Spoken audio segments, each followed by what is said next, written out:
Jurassic Park is perfect. You get this iconic shot of pupil dilation. There's a lot of confusion with the flashlight.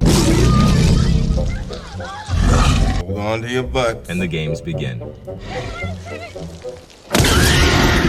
What's up, beautiful people? I'm Zack, and you're watching Zack Makes Movies, the channel where we talk about... You guessed it, Frank Stallone. Well, the trailer for the new Jurassic World movie came out today, proving once again these motherfuckers still don't know how to make a Jurassic Park movie. So, I thought I'd take the opportunity today to explain it myself. Jurassic Park was made in 1993 by the great Steven Spielberg, and brilliantly crafted by the great Michael Crichton, who wrote the novel. You did it. You crazy son of a bitch, you did it.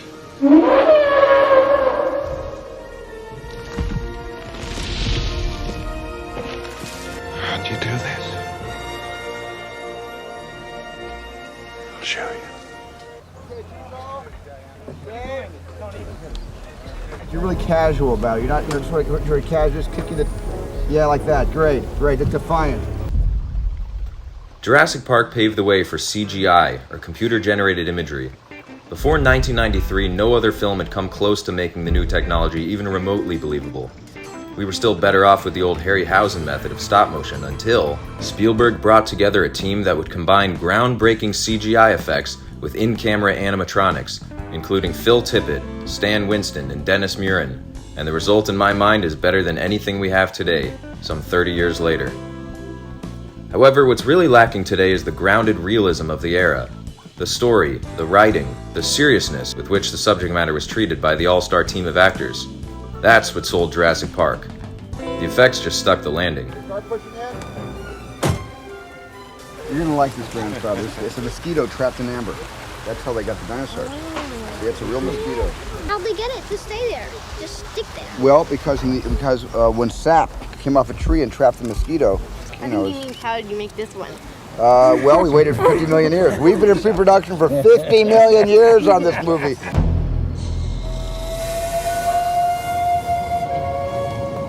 Right off the bat, we see a worker is attacked by one of the dinosaurs, before we even see the dinosaur itself. A lawyer is brought in. He needs to take a look at the park and determine the efficacy and safety. And John Hammond, who runs the park, needs to bring some people in who will be on his side. The lawyer brings with him a chaotician, played by the great Jeff Goldblum. And Hammond brings with him two field experts, a paleontologist, played by Sam Neill, and a paleobotanist, played by a 25-year-old Laura Dern. I bring scientists, you bring a rock star. But after some convincing, the group is brought to the island, and they have absolutely no idea what's in store for them. We've never seen anything like this in film, and they've never seen anything like this in their real world. The scene of the helicopter trip to the island is iconic. There's a really brilliant moment of foreshadowing in there where Sam Neill is trying to put on his seatbelt, but he's only able to find the male-to-male or female-to-female, and so it won't connect and it won't close, and he has to wrap it up himself. Brilliantly foreshadowing that the dinosaurs will be changing sexes to adapt to their environment. You're implying that a group composed entirely of female animals will breed? No, I'm simply saying that life finds a way. Once on the island, we get this iconic moment. Automatically selected and displayed for you. Hey, look! Simply touch the area of the screen. What do they got in there, King Kong? The group then gets to see an egg hatch and the birth of what turns out to be a velociraptor. Come on. Come on, little one. Come on. There you are. They witness the feeding habits of the grown velociraptors, while we as an audience still do not see them. We just see the shaking of the trees. Dr. Grant, as I was saying, we laid on lunch for you before you set out into the park. And we hear the horrible noises that come from beneath.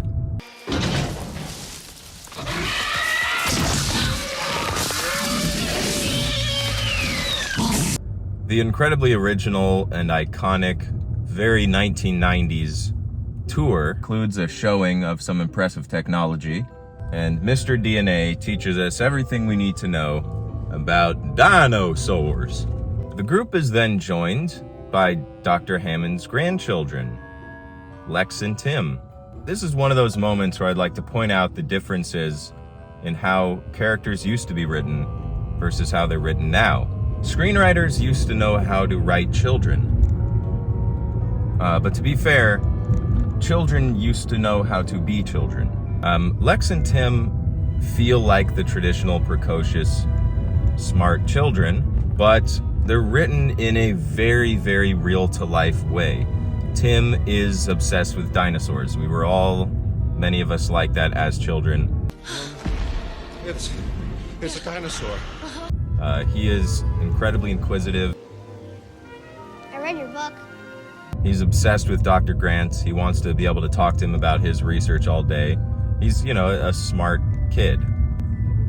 We all knew kids like that. Some of us were those kids. Some of us were not. Tim, which car were you planning on? Whichever one you are. And then you have Lex, who's a little bit more of a traditional preteen girl, but she is also a nerd herself. She is a computer hacker. It's a Unix system. I know this. This is back at a time when only a select few people knew how to use the computer. But of course, we know that will come back into the plot a little bit later on. Samuel L. Jackson plays Mr. Arnold, On to your butt. who lost an arm and a leg on his investment in Jurassic Park.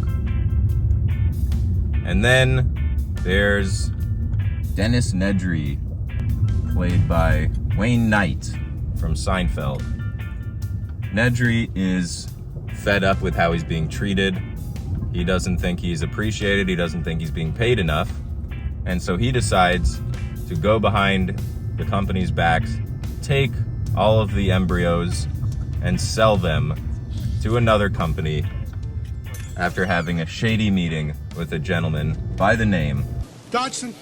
Dodson! We've got Dodson here! See, nobody cares. Ellie Sattler decides to leave the group to hang out with a Triceratops. And due to a storm and some malfunctions that may have been the fault of one Dennis Nedry, the tour stops directly outside the Tyrannosaurus paddock. T-Rex? Mm-hmm. You said you've got a T-Rex? Uh-huh. And what we've been waiting for, this entire film, finally begins to unfold. Ladies and gentlemen, This is Mambo number 5. I'm sorry, I'm on the phone. Excuse me. this is the slow burn of all slow burns. It paints the perfect structure of a horror movie, of a monster movie, of anything that needs to be unveiled by the plot slowly but surely.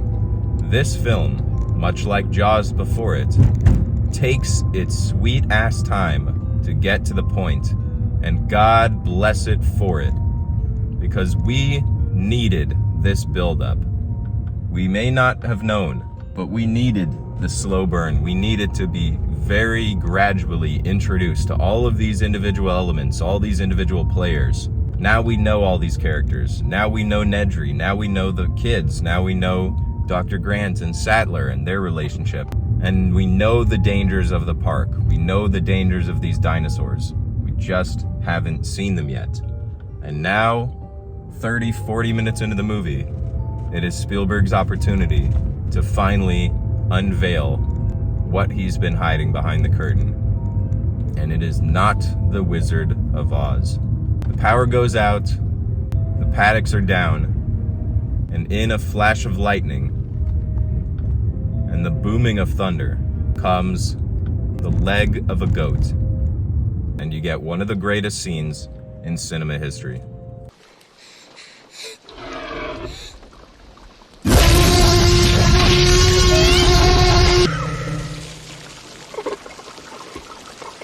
You get this iconic shot of pupil dilation.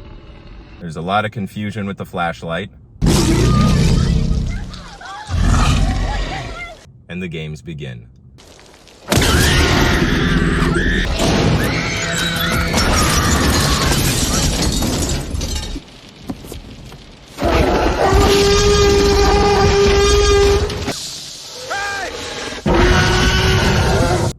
lawyer freaks out, decides to run and hide in the bathroom, which provides us with a very funny death.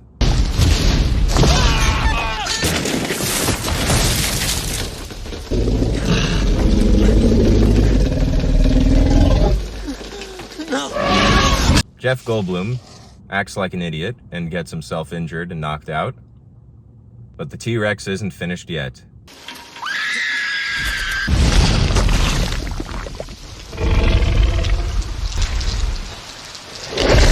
With Tim inside, she pushes the car over the ledge.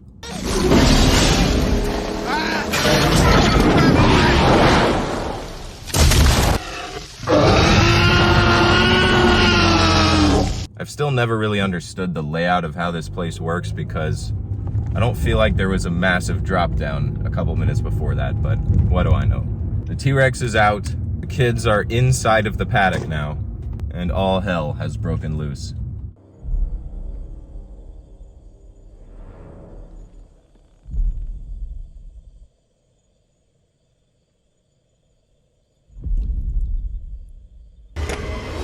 Must go faster.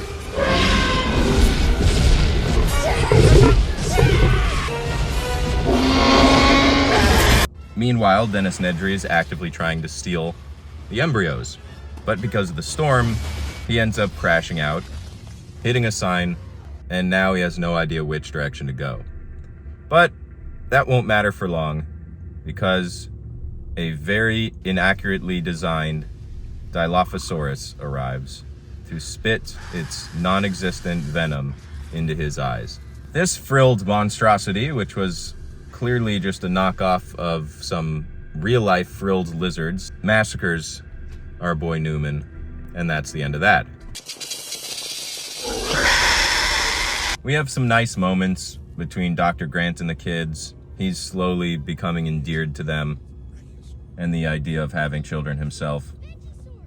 They play around with some Brontosaurus, Brachiosaurs, until one of them hawks a loogie on Lex. Come on, up here, girl. Come on. Up here. And then comes the Velociraptors.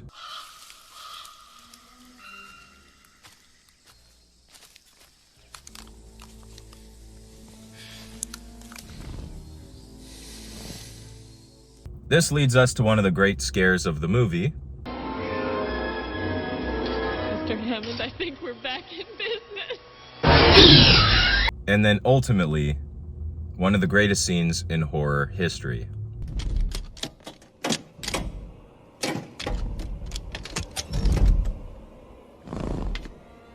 The scene with the Velociraptors in the kitchen is so perfectly blocked, so perfectly designed. These two creatures are walking around and they own the space. And anything that could go wrong in that small contained space does go wrong, as Lex and Tim are struggling to escape from this much more capable predator. But due to some mirror trickery, the kids are able to win the day. Then we get this great Jello shot.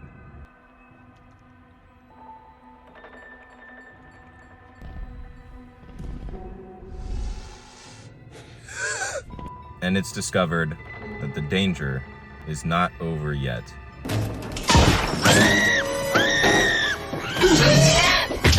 The Velociraptors corner the group, and they're preparing to attack, when suddenly the world's quietest apex predator tiptoes through the back door.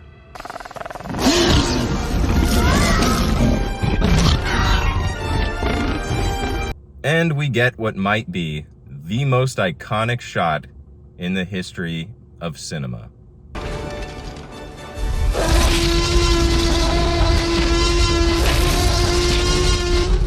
I've mentioned this before on here, but that moment, that shot, is what made me decide I wanted to be a film director. I knew I wanted to write, but I wasn't 100% certain about directing until one particular viewing of Jurassic Park. And when I saw that shot, I knew what it meant to be a director. And I knew that's what I wanted to do. Now listen, folks, we can go around and poke holes in a perfect movie, trying to find inconsistencies and issues, like the egg shot. How was he in here? Was he this way? Like the continuity of the Jeeps.